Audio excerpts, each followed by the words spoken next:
PAS yakin akan kuasai banyak negeri dalam PRU 16.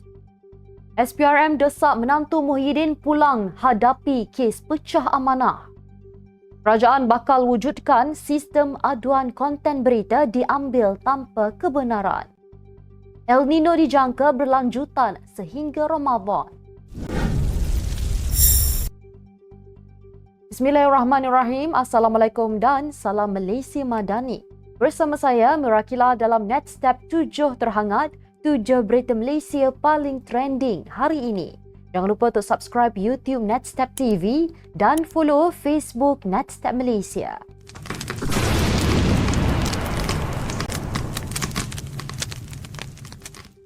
Mursyidul Ampas Hashim Jassim menegaskan parti itu yakin untuk menambah lagi bilangan negeri yang akan dikuasai termasuk Melaka pada pilihan raya umum akan datang. Ia berdasarkan sokongan penuh daripada rakyat. Tegasnya, sokongan orang Melayu kepada PAS masih utuh selain sokongan pengundi Cina juga semakin meningkat. Semalam, PAS Melaka melahirkan keyakinan untuk mentadbir negeri itu selepas PRU akan datang jika ahli parti terbabit mengambil pendekatan tertentu. Pesuruhjaya PAS Melaka, Zulkifli Ismail berkata, ketika ini terdapat lebih 23,000 orang ahli yang boleh digerakkan bagi menarik sokongan ramai. Mengulas lanjut, Hashim berkata, PRU 15 lalu turut menyaksikan kejutan apabila PAS turut mendapat sokongan pengundi bukan Melayu di kawasan bandar. Datuk Seri Muhammad Adlan Berhan yang menghilangkan diri sejak Mei tahun lepas didesak kembali ke negara bagi menghadapi pertuduhan pecah amanah jenayah oleh Suruhanjaya Pencegahan Rasuah Malaysia SPRM. Ketua Pesuruhjaya SPRM Tan Sri Azam Baki berkata, kertas siasatan membabitkan Muhammad Adlan atau menantu bekas Perdana Menteri Tan Sri Muhyiddin Yassin telah pun selesai dan sudah bersedia untuk dituduh di mahkamah. Namun sehingga kini beliau masih belum dapat dikesan. Pada Oktober lepas, Pengarah Jabatan Siasatan Jenayah Bukit Aman Datuk Seri Muhammad Syuhaili Muhammad Zin mengesahkan telah menyerah dokumen diperlukan kepada Interpol untuk permohonan notis merah terhadap Muhammad Adlan dan peguamnya Mansur Saad. Beberapa dokumen termasuk draft pertuduhan kes membabitkan dua individu berkenaan telah diserahkan kepada PDRM bagi melengkapkan permohonan notis merah. Tindakan memanggil Muhammad Adlan adalah kali pertama dilakukan oleh SPRM membabitkan kes penyelewengan projek pendaftaran, pengambilan dan penyimpanan biometrik pekerja asing bagi sebuah kementerian. Semakan rekod oleh SPRM juga mendapati kedua-dua individu terbabit sudah meninggalkan Malaysia masing-masing pada 17 Mei dan 21 Mei tahun lepas. Kerajaan akan wujudkan satu sistem asas iaitu pemilik berita boleh membuat aduan jika konten atau kandungan diambil tanpa kebenaran, kata Kementerian Komunikasi Fahmi Fazil. Beliau berkata, lambakan isu bahan berita yang dicedok lalu dimuat naik tanpa kebenaran di laman web lain boleh mengakibatkan implikasi maklumat dan fakta disalah tafsir.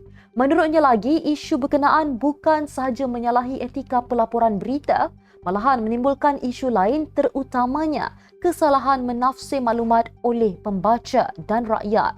Beliau berkata demikian ketika menghadiri program Maxis 5G Advanced Trial Showcase di Kuala Lumpur hari ini. Pada 20 Februari lalu, Fahmi melancarkan Kod Etika Wartawan Malaysia yang diharap akan terus memacu media Malaysia sebagai sumber dipercayai rakyat dalam memberi maklumat tepat dan sahih mengenai keadaan semasa negara. Mahkamah Session Kuala Lumpur hari ini melepas dan membebaskan bekas kelindan lori daripada pertuduhan membakar 34 motosikal di parking projek perumahan rakyat PPR Kampung Muhibah Bukit Jalil 2 tahun lepas. Hakim Nurina Zainul Abidin memutuskan demikian selepas mendapati pihak pendakwaan gagal membuktikan kes prima facie terhadap Muhammad Saiful Ade Muhammad Nur, 36 tahun, di akhir kes pendakwaan.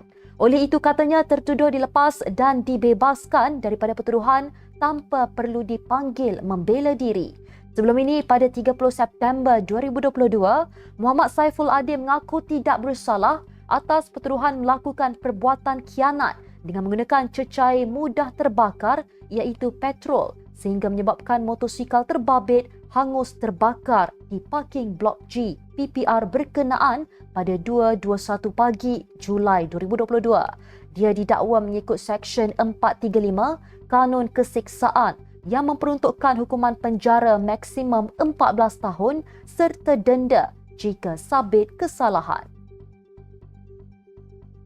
Orang ramai yang ingin memperbaharui lesen memandu Malaysia dan lesen kenderaan motor persendirian atau perdagangan boleh berbuat demikian pada program Madani Rakyat Zon Tengah bermula Jumaat hingga Ahad ini.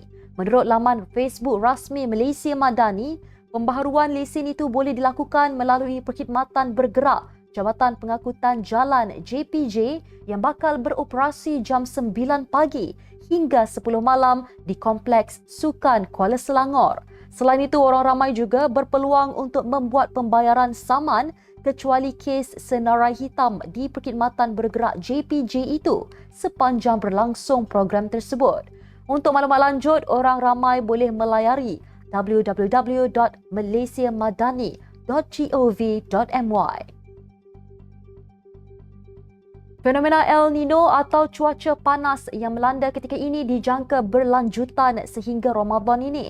Pengarah Jabatan Meteorologi Malaysia, Met Malaysia Kedah, Muhammad Khalil Abdul Aziz berkata, walaupun ada setengah kawasan mengalami hujan baru-baru ini, beliau meramalkan cuaca kering dan panas berterusan sehingga awal April dengan suhu tertinggi harian mencecah 37 darjah Celsius.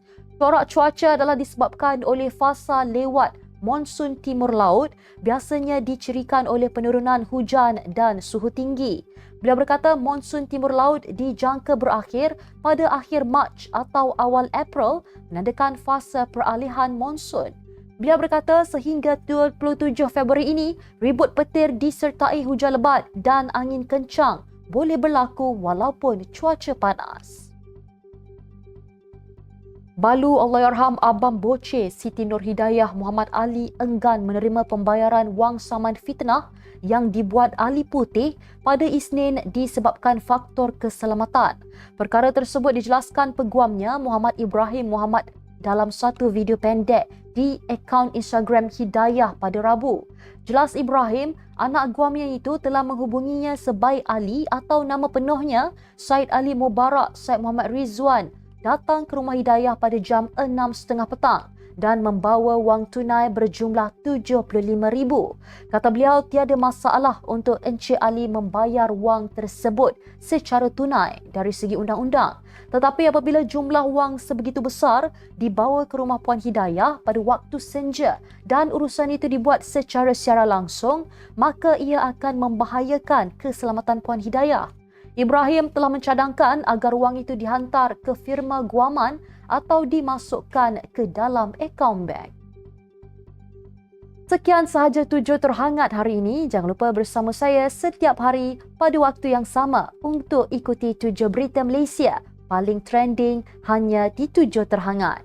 Follow Facebook Netstab Malaysia dan subscribe YouTube Netstab TV.